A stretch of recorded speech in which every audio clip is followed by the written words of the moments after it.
لبشي دوهمدا لزنجير بابتي أو هوكارانة كمرو بهوي وكافر دبو إيمانك هلدا وشويتوا لخزمتانا بردوامين هلبتا هيچ كسيك بوينية هيچ كسيك كافرك مگر أو كساننا بك الله ورسولك صلى الله عليه وسلم كافريان كردوا كاتك آياتك هي ياخد حديثك هي كهر كسي أو كردوي أنجام دا بي كافر دبي أو ما نايوانية إسلامتي ما نايوانية رب العالمين ورسول الله صلى الله عليه وسلم كيشي شخصيان لقل أو كسينا ما نايوي أو كسا هوكاريك وفاكتريك لخويدا برجسة كردو هناوية يديوا كبهوي وكافر بو إيمانكي هل وشاوتوا إنجا يكيك لو كسانيك وا أجر بيتو أو كردوي تيادا بي كافر دبو لإسلامتي دشيت دروا كسك الله ورسولك صلى الله عليه وسلم بدرو بخاتوا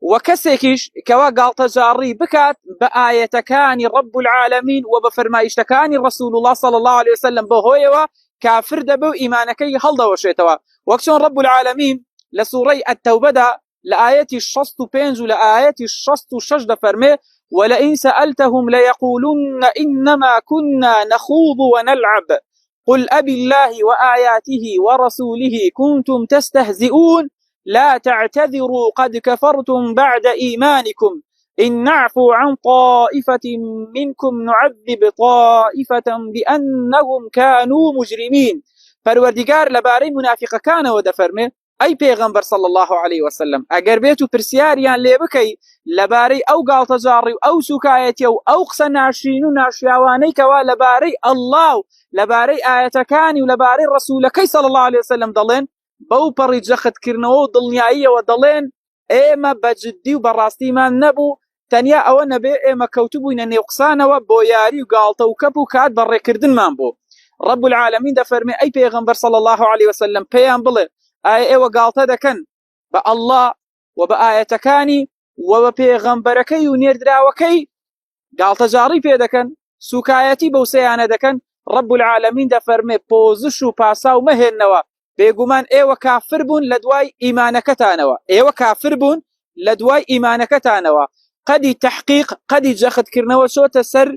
فعل ماضي سركاري رابردو واتا بو بري دلنيايو بو بري جاخد كرنوا ايوه بباورو كافر بون لدواي إيمانكتانوا إنجا پروردگار إيمان پال دادات اللايوانوا نافرمي قد كفرتم بعد الإيمان اگر واي بفرمو بايا أو إيمان الراستقين والراس دروسي دقرت وكلاي پروردگار جاي اعتبار إيمانا بلام كده فرمي قد كفرتم بعد إيمانكم بيقومان ايوه كافر بون لدواي إيمانكتان واتا أو إيمان الروالتي وركشي كلاي ايوه إيمان بو بلام تعذبه هوي أو قال تجاري وسكايتي تانوا بالله وبآياتكان وبالرسولكي إيمان الروالتي كشتان هل وشاية وتازا إيمان الروالتي كشتان نما إنجا پروردگار ده فرمي اگر بيتو گريمان لكوماليكتان ببورين شون ليان ببورين خلقانك هبو لمنافقكان لدواي اويكوا كفري كان انجام دادا قالت جاريك وسكايتي كان ذكر ببيروزيا كان شرع دينوا دواي دهاتنو پشیمان دبونو توبيك الراستقينيان ذكر پروردگارش لبرانبرا عفوي ذكرنو چاپوشي لذكرنو ليان دبورا پروردگار ده فرمي اگر بيتو گريمان لكوماليكتان ببورين